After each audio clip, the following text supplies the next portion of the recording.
नमस्कार. आजच्या व्हिडिओत आपण एक असे शैक्षणिक साहित्य पाहणार आहोत जे बहुउपयोगी बहुगुणी आहे. आपण यासाठी एक आयताकृती कोणत्याही रंगाची पट्टी घेतलेली आहे. ती अशा प्रकारे चिटकवून घ्यायची आहे.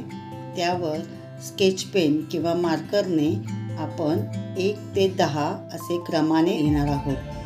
त्यानंतर आपण सेलो टेप लावून याला व्यवस्थित अशा प्रकारे गुंडाळून घेणार आहोत, जेणेकरून हे लवकर फाटणार नाही, दीर्घकाळ वापरता येईल.